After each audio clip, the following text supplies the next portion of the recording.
My name is Jans Aasman. I am the CEO of a company in the Bay Area called France Inc. And our core product is a knowledge graph or graph database we call AllegroGraph, right? And I've been working with events for the last 14, 15 years as the main way of modeling my data. But let me start with the question first. Who in their daily work uses an event-based representation of their data, right? That's a tough question. What does that mean? I got half a person here. We know all data comes from events. Right? Yes, everything, yeah. Yeah, so, okay, well, actually that's great. And I can convert some people, right?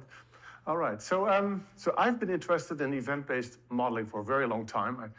In 2008, I wrote an article, Unification of Geospatial Reasoning, Temporal Logic, and Social Network Analysis in an Event-Based System, where the system was a knowledge graph, right? So that set the tone. And in 2013, we did work for an intelligence agency where the core entity that they were interested in were persons of interest. And then they collected events like phone calls, including location of the call, observations like seeing two people together, license plate readings, SMSs, email, web visits, credit cards, financial transactions, right? Everything that the police normally is interested in. And what they wanted to know is, can we prove that there might have been a collaboration between two cells that basically are enemies, but are working together, right? Or maybe doing trading. And so we worked not only with events, but with possible events or hypothetical events, right? So for example, here you see that, oh, Jesus, sorry. Oh. Okay, so this here, how do I point? There was a little pointer before. Here, yeah. So, for example, we find that this person was probably the same person that this person, because they made a number of phone calls together, which was almost certainly the owner of this particular phone, where we had a phone call at this particular time with this particular person, with this particular phone that was for this person. There was another communication trace where we had a person, right, that almost certainly belonged to this criminal cell, that certainly was an enemy of this criminal cell, right? And then this person is a member of this one. And so we would divide the world in real events and potential events, and then we would find sequential chains through series of events to kind of get an indication that maybe two bosses of two criminal cells talk together. Anyway, that was and then in order to create these possible events, we have the rules like if a person P1 is a member of a criminal cell C1, and person 2 is a member of a criminal cell C2, and P1 makes a phone call to X1 at time T1 and location L1, and P2 makes a phone call to X2 at time T2 and location L2, and the time difference is less than 60 seconds, and the distance location-wise is less than 100 meters, then create a possible event of type meeting for actors P1 and P2 with the probability function, right? So we have literally thousands of rules to create possible events because, how else? I mean, this would one way, right, to kind of create an idea of two people met. One of the things so we did this project, and we all see television series, right, where people get murdered and they will see that they turn off the phone so they can't be tracked. Guess what is the most important test in most rules in this system, right? If someone turned their phone off, because as soon as someone turns their phone off, they know something is going on, right? Why would you normally ever turn your phone on? So if you ever want to try something, give your phone to your wife and then do it. But don't. And send her shopping, right? Okay, so here, anyway, so years and years of events.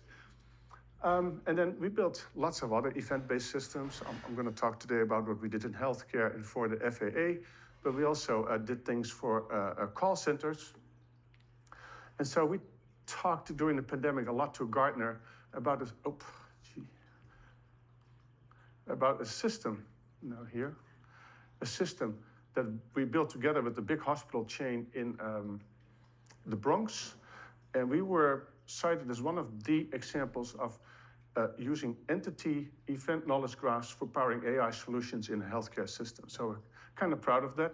And recently, Gartner started talking about event-based systems. Do people know this picture? Have you seen it in your? Oh, this is bad. In your Gartner reports. So basically, Gartner is saying, well, if you put your data away, right? You can take the static approach. You can look at your world as a series of, just data, right? So you can see the current state of the world. But if you have to make decisions, it's probably way better to look at events. And the main reason is, if you want to, what is the most important thing for us in life almost always is what's the next thing that's going to happen, right? With my customer, my enemy, my friends, my kids, whatever. It's always, okay, what's the, in healthcare, yeah, am I going to get sick or not? It's always about what is the next event. And if you want to make decisions or predictions, then you better look at the series of events that came before to predict what's going to happen next, right? So that's the reasons that Gartner talks about the importance now of event-native intelligence. And this is not a picture that I like. If your concern is what is going to happen next, yeah, then if you just are a custodian of your data, right, then you might use a state-based. But if you want to make decisions, if you want to look at your IT system as a nervous system, you better use a event-based representation. Now, I've used the word entity event now several times. You probably still have no clue what I'm really meaning here, right? So let's go here. So let me explain you, this is, by the way, can you guys read it? It looks a little bit blurry here. I'm going to explain entity event modeling in words. Then I'm going to explain it in pictures. And then I'm going to talk about some of the benefits. I'm going to go into detail of each. But basically, my argument is, if you use the entity event approach, you get a radical simplification of your data. Actually, it's 100% in line of what Dave McComb just was talking about,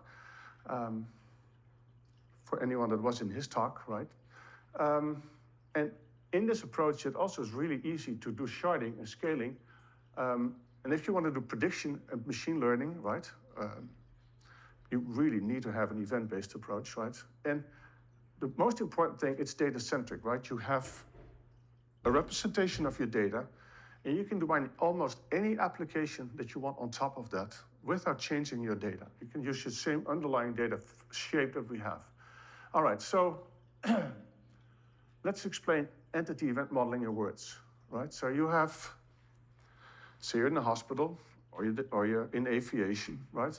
Well, in aviation, the aircraft might be your most important entity, right? That you want to get all your information around. In healthcare, it would be the patient. In a call center, it would be the customers that you're calling. So you always choose one entity, although you can have more. And then you look at all the silos that you have, or in the enterprise data warehouse that you have, right? And you look at anything, right, that ever happened temporally, right? Because, everything in your database is always happening at a particular point in time, right, as you just said. So, and what you then do is you take any, say you have in healthcare diagnostic, well, and you just turn it into a little event object that is just, think of it as object-oriented programming that has a type, a symptom, right?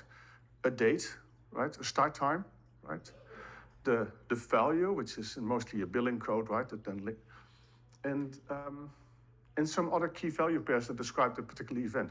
But the core shape is always the same thing, right? It's this object with a type and a start time and a value of the observation that you had at that point in time. So that is the first part. And by the way, and events can have sub-events. So you can, as a patient, you have an encounter in the hospital. Within the encounter is obviously an event that can take, 5 minutes or 10 weeks, right? And within that, you have lots of sub-events. Then the other thing is we have entities, we have then all the events attached to that particular entity, but we logically and physically group them together. So think of it as like a hierarchical database where you tagged every part of a tree for this patient with a marker, right? So that you can instantly retrieve everything about the patient, but you can also use that for sharding. So that is the how we logically and physically group the data, and I'm going to show it in pictures, right? So don't worry yet.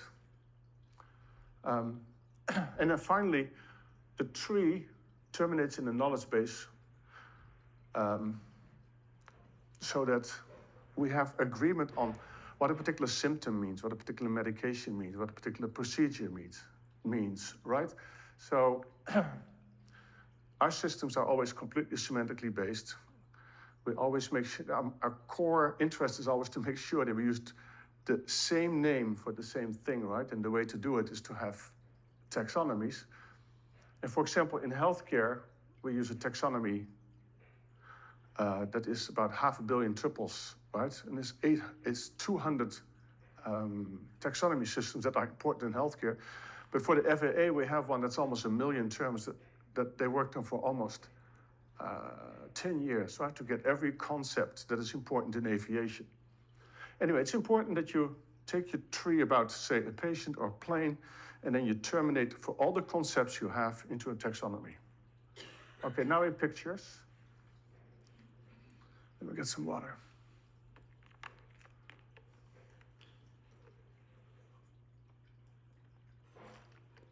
These are industry-defined taxonomies?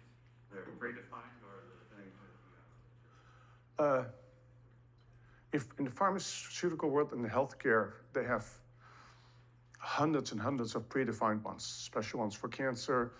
Have you heard of SNOMED, right?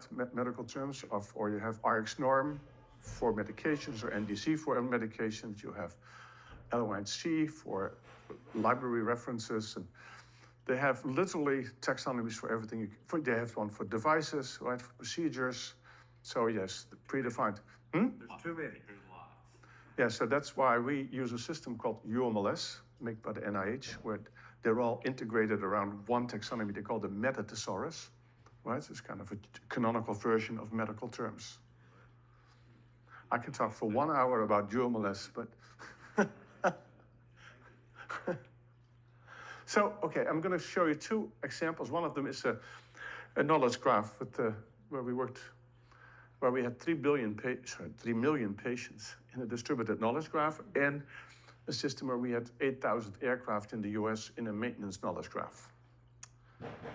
So this is the hospital we work with in the Bronx called Montefiore. And last year we wrote up a paper. So if you want to go deeper on what I tell today, then go to this paper, Entity Event Knowledge Graphs for Powerful Health Informatics. And it's a very detailed description of how we built this entity event knowledge graph in healthcare. And it was written together with Montefiore. And so here's the data shape, right? So almost always you have your core entities, yeah? Could be aircraft patients, could be customers. They have, in the case of healthcare, visits, right? So we have inpatient encounters, outpatient encounters, ambulatory encounters, emergency encounters, et cetera, home visits. And within that you have sub-events, and it could be diagnostics, procedures, lab tests, medications, observation tests, et cetera, right? So this is the shape of the data, and this is how it looks like in our tool called Graph. So you have this Graph is a visualization tool on top of our graph database. It's actually built into the server itself, so it works in the browser. So if you connection to the database, you click on a button, you get here. And here's how our entity event knowledge graphs always look like. Here is the core entity, which is a patient. I'm sorry, the letters are too small in this little room. Core patient. Then there is an encounter. So this is the main event, right? With a sub-event, with a diagnostic, which then has a sub-value, which is, in this case, what was it? Extrinsic asthma, right?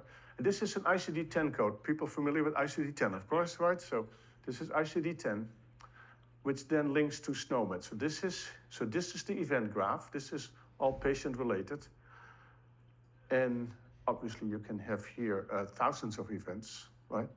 And then this here is UMLS, right? So this is SNOMED, MESH, RX norm, NDC, LONIC, and 200 others, right? All linked together in the meta-thesaurus, right?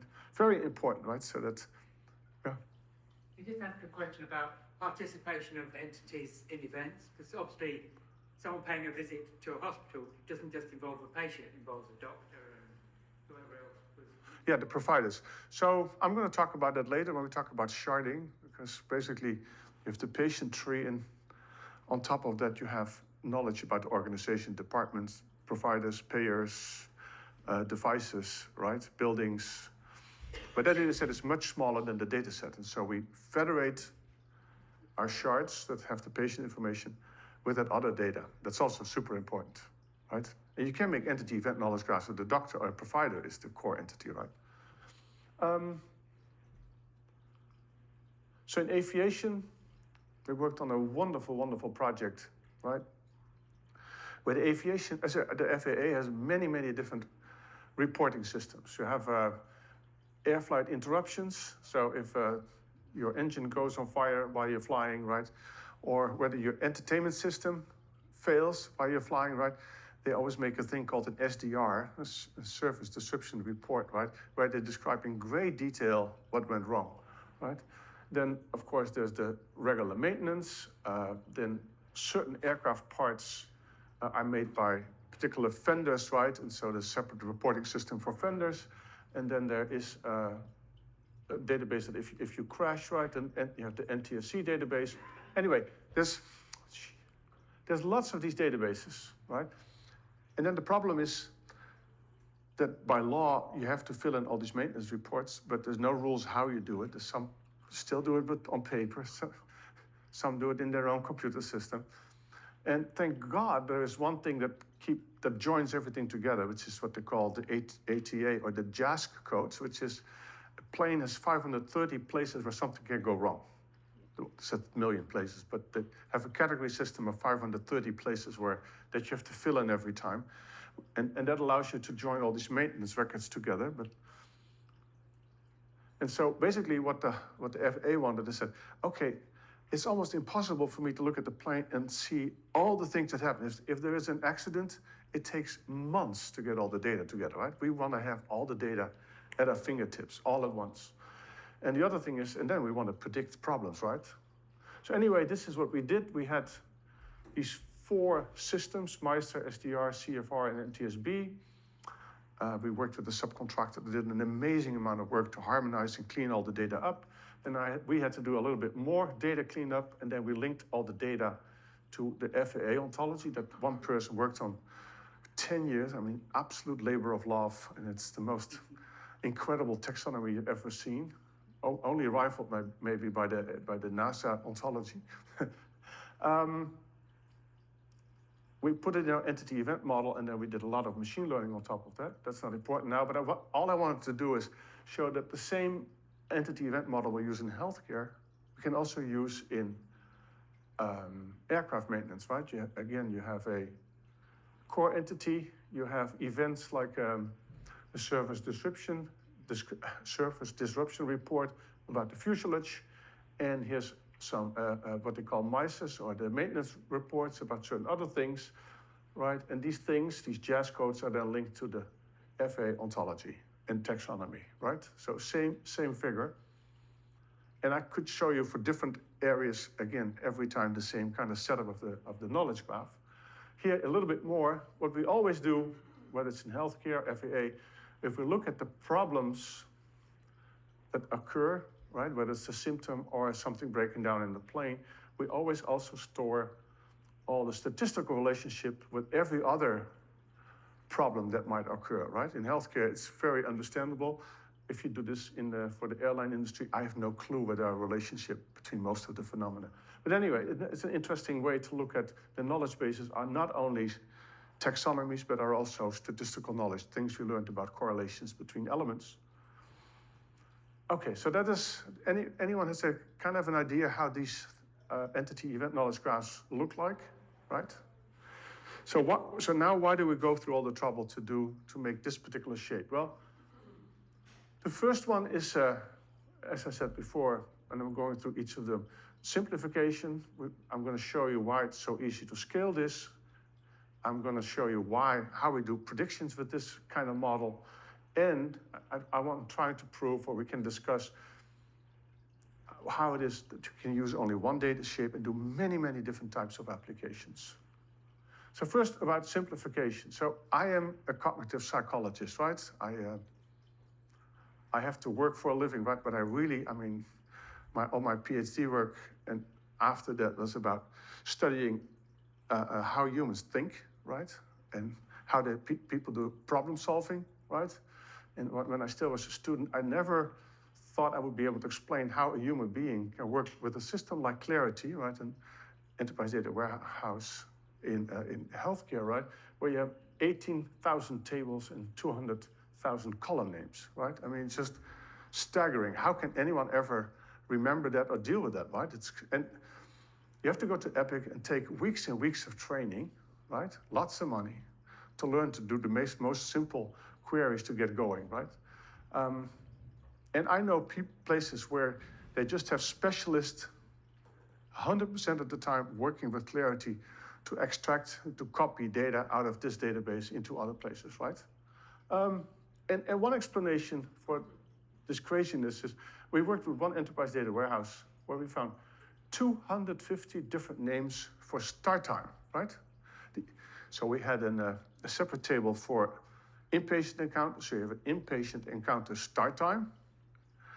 And then we had like an ambulatory table, right? And there you have an ambulatory event start, not even start time, right? Start. So we had the most crazy combinations of how people specify a particular start time. But why? Why can't we just say time, right? And then let's not even talk about all the date formats and time formats, right? So anyway, if you think about cognitive load, everyone knows what cognitive load is, right? I mean, this is cognitive load.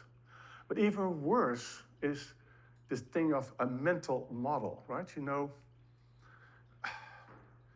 right, for most things, we have a mental model in our head, like a little replica of how we think that certain things work. And that makes it easier for us to work with that thing, right? If we have a model of how it works. Well, if you have 18,000 tables, right? And then this is a tiny, tiny complexity, right? And they're all linked together, and the lines between everything. How are you ever gonna get this? And one way to look at it, it's all syntactic, right? There's no meaning. It's just rows and columns where the names were invented by people that had to stick within 30, right? And some of them had this old idea that better programmers can do it in 8 characters, right? So, the mental model is even more complicated than the number of names. Anyway, and then I'm not going to talk today about a social psychologist point of view, right? That is my data, don't touch it, right? Or, hey, I control what I can give you, or I'm responsible for this task, so my team is doing it my way. I don't want to depend on any other team, right? So lots of factors, but let's not talk about it now. So what did I simplify in our entity event model? Well, we simplified the data shape, the way we do queries, the 360 view extraction, why ETL is easier, and why this might be your last copy ever, right? And how easy it is to get extraction for machine learning. So in our enterprise event model in healthcare, we have only 350 classes, right? So we go from a potential 18,000, you're not always using it, right? You go to 350 classes, right? So you have a class for an encounter. Now you might have in the encounter classes always this kind of the same structure. You might have subclasses like inpatient, outpatient, right? There might be small differences, but it's just an encounter, right? The reason why it's even 350 is because we also have all the billing events in there and all the interactions between the provider and the payer, the hospital and the insurance company, right? Which is way more complicated than the healthcare data, let me tell you that, right? And of course, there is also includes demographic info, but actually our demographic info is also events because people change their names, right? And their addresses, sometimes their gender. Now for practical purposes, we keep it as first class properties on a person, but we have versions of this where even demographic data is an event. And we got it down to 800 predicate names, right? And I already showed you this picture before, right? So we can get this all. Now, can you imagine how easy this becomes, right? And so this is a picture I've been showing for years. So say you want to find all patients that have gallbladder calculus, and you want them to, after the year 2010, right? Can I get back? Yeah, right? So if I write the SQL, if I write the query in SQL, right, I have to write a SQL code this large, right? It probably takes me hours, maybe days to write and debug, right? That's it. I can literally draw the query on the screen with a no-code editor in this incredibly simple data shape, right? And I say, is there a person that has an encounter, that has a diagnosis, well, particular diagnosis that corresponds to a concept somewhere in SNOMED, right? That has the name gallbladder calculus, right? Where the encounter at a time, after this particular time, right? I push a button, this Sparkle query language gets generated and you get an answer, right? So, I mean, I always make a joke. This is, as far as I can tell, at least 100 times easier to query, right? And I couldn't take anyone, including myself, to one of these enterprise data warehouses, right, and teach them what's in there. I can take anyone in this audience, and within 2-3 hours, you'll be doing healthcare queries, right, with this system. Because the data shape is almost always the same. So I made a little, normally I can do a little demo, but let me explain how that works.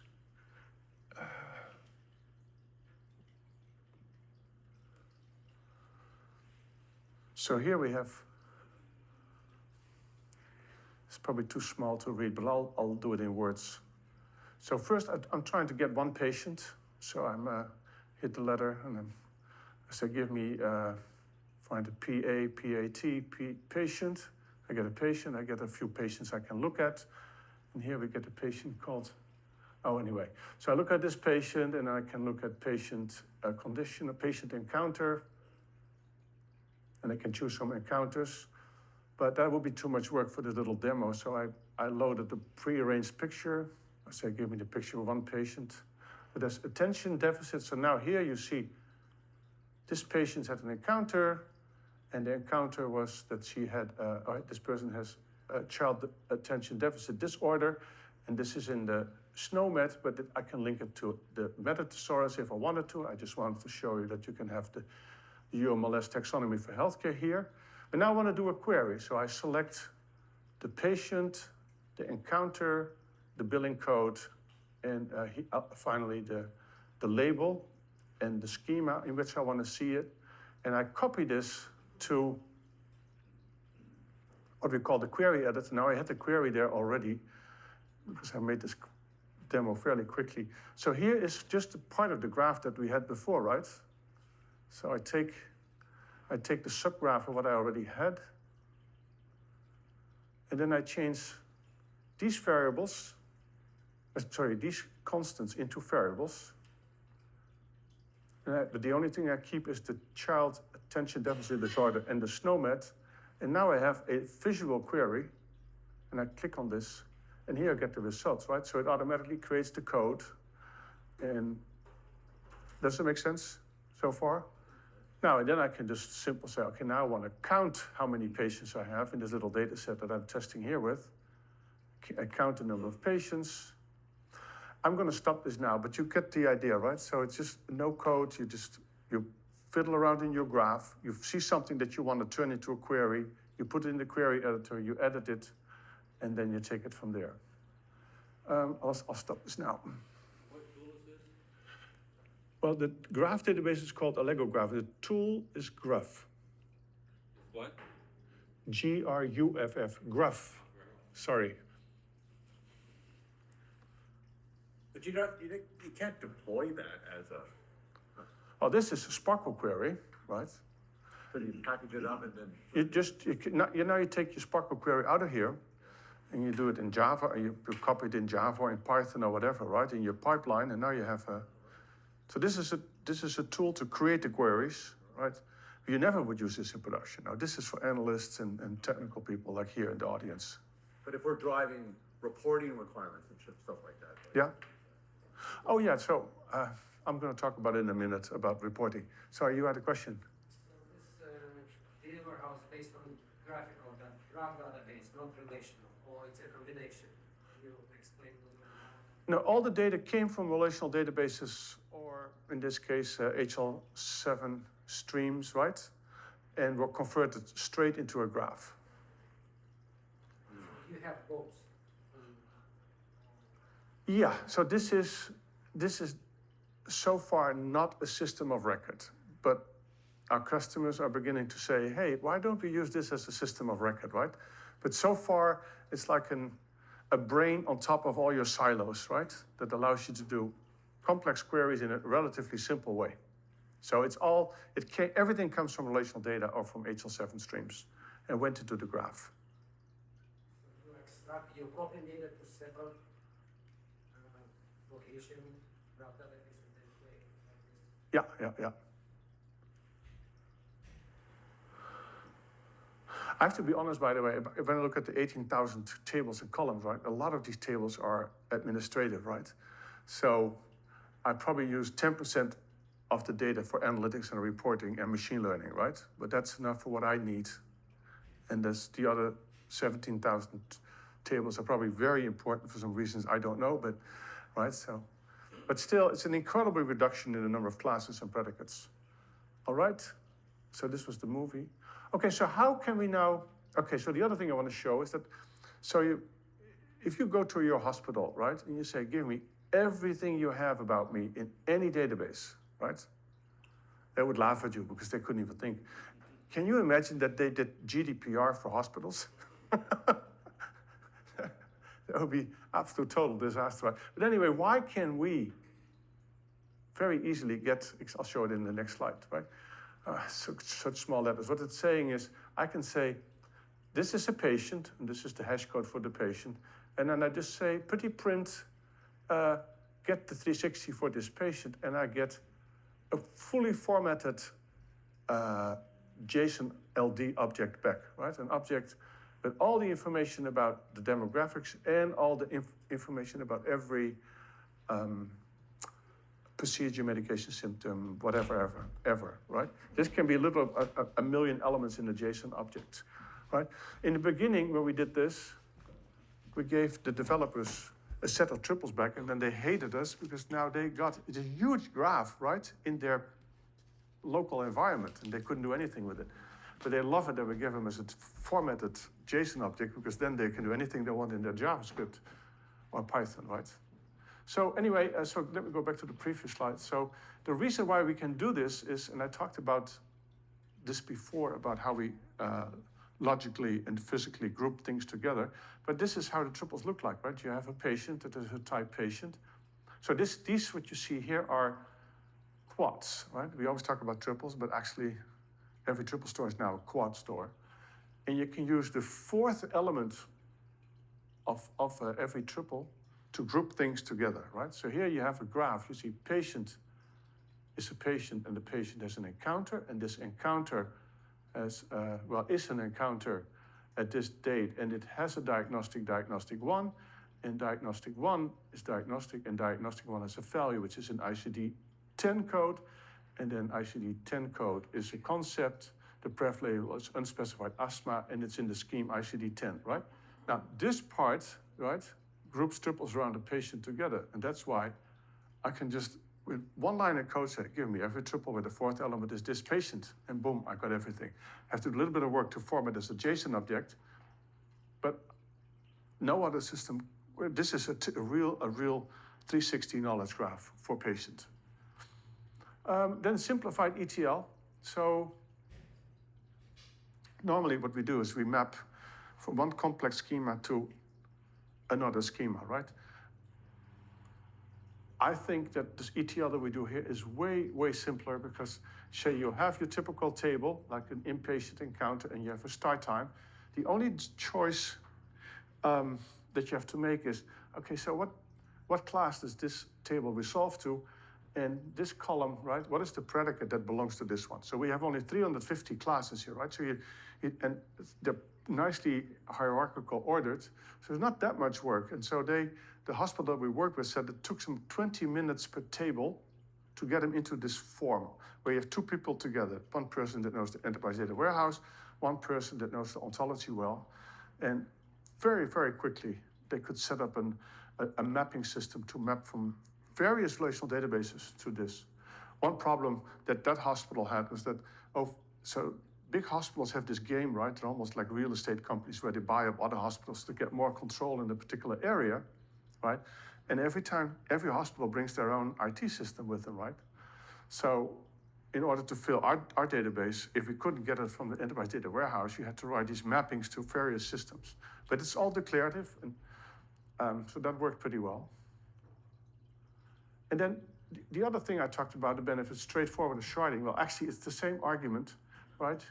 You group patients together. So basically what we can do is we can shard our data, and we can, in our heaviest test, right, we have had 1 million patients per shard. So basically we use this as the sharding variable, right? So if you add data to the system, to the distributed database, you use the graph as the sharding element, right? So we can get up to 1 million patients per shard, up to 10 shards for a 512 gigabyte machine with 32 cores, right? And every shard federated with 2 knowledge bases, UMLS and what you just talked about, right? So we federated with the knowledge base of the providers and their names, the payers, the department's info, device info, building info, et cetera, et cetera.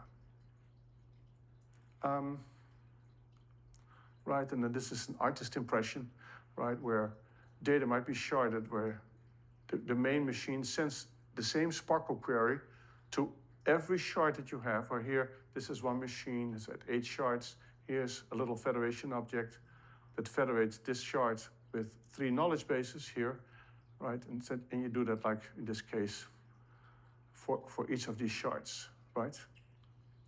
Does that make sense? It's a very physical choice here, right? The modeling you're doing is sort of seems to be jumping from like conceptual to physical all of a sudden. Yeah. And so I guess I'm just sort of curious. They're the same, yes. If they're the same model, isn't our biggest challenge those going to the business and saying, this is what we're doing, and they look at that model and they say, what the heck are you doing? They don't understand, do they? No, it's incredibly hard. I've been telling this story for years. But we branched out from healthcare to aviation, right? And then to a bank that uses this model. And then for a call center where we ran the whole AI in a call center ourselves on top of this.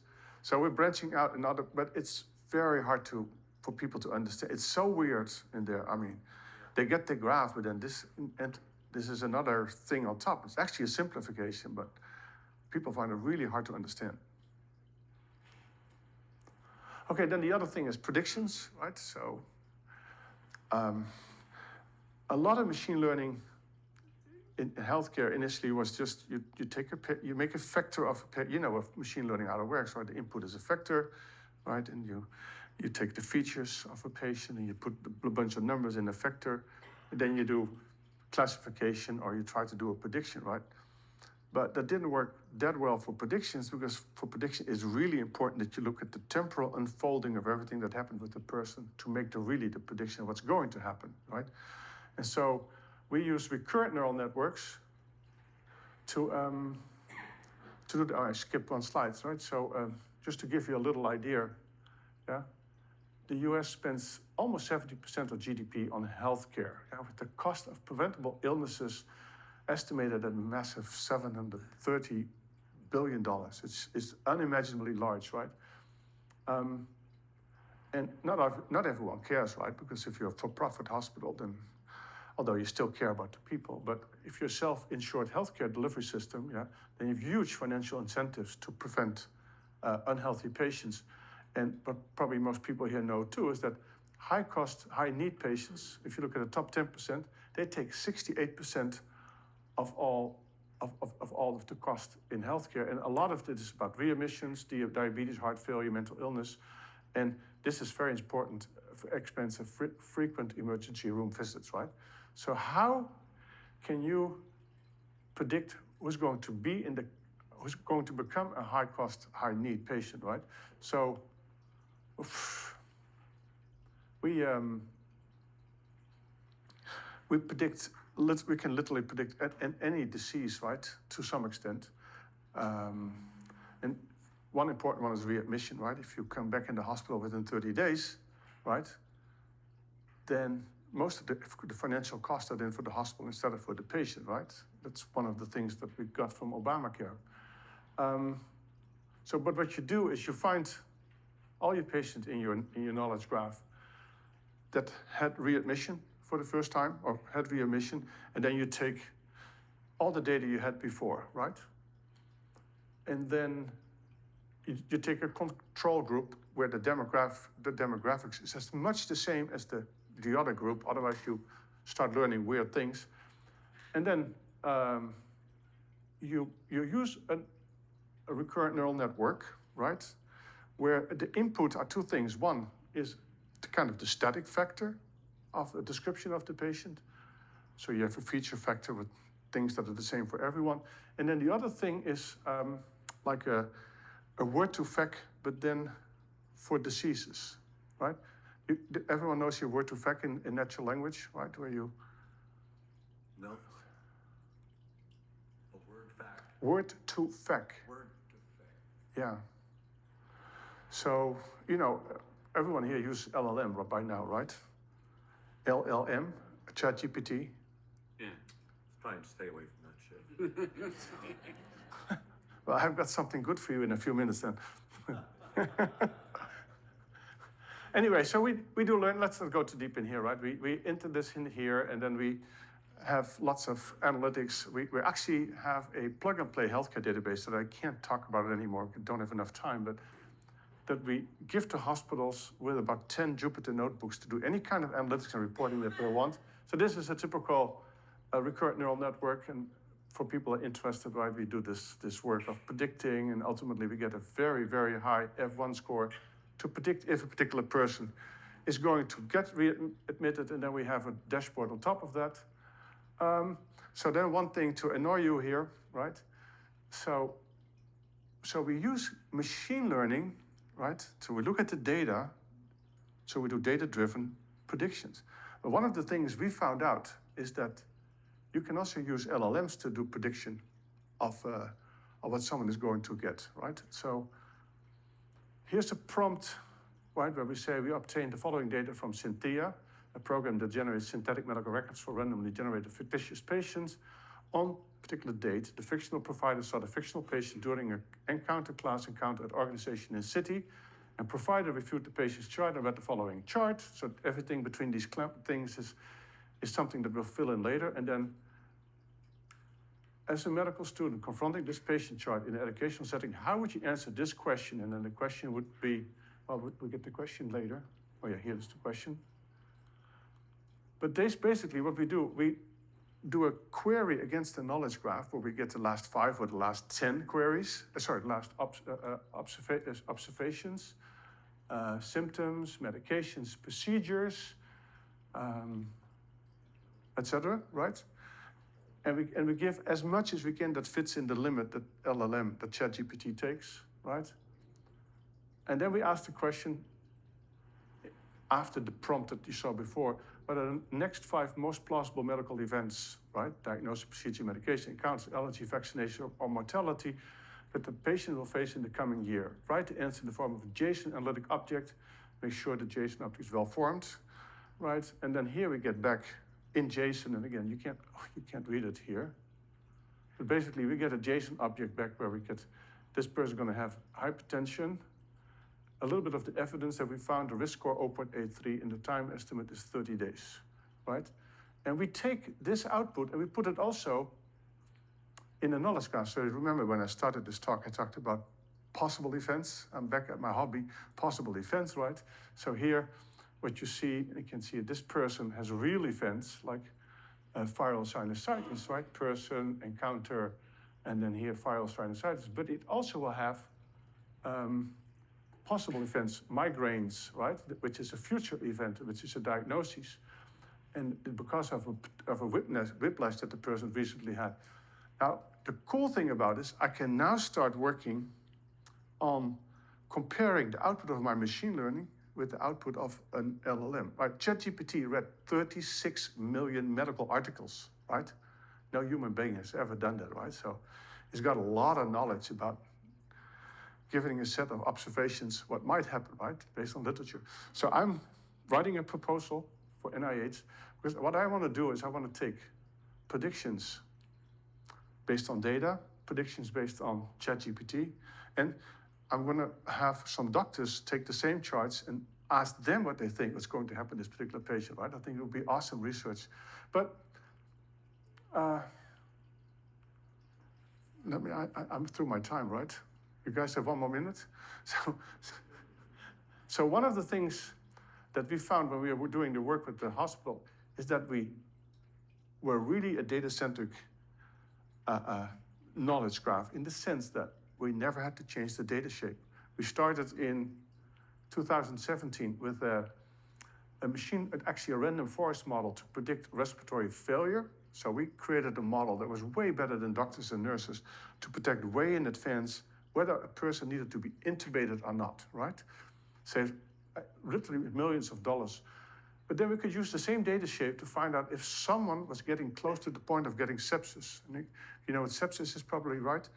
And sepsis is this kind of holistic thing where if you have 3 out of 5 things, right, then you might be pre-septic, 4, then you're middle of it. And you want to, and so first we did it only for the reporting, but hospitals get grants based on how good they do with their sepsis reporting. But after a while, they got now to the point where they can predict if someone is going to have sepsis, right? Anyway, what you see here is all these different applications, very, very different, but the data shape is always this entity, event, sub-event, taxonomy, right? And so we have this plug-and-play healthcare for hospitals if they want to play with it. We have Cynthia or Mimic as the data, but you can play with it with 10 Jupyter notebooks that you can run against that knowledge graph and see how you like it. And if you really like it, will help you put the hospital's data straight in that same knowledge graph. And you have a running start. This is the Jupyter notebooks we offer. And then the conclusion, yeah. Just think about if entities would work for you, right? And if you want to contact us, if you want to play with a plug-and-play knowledge graph and try it out. All right? Thanks very much.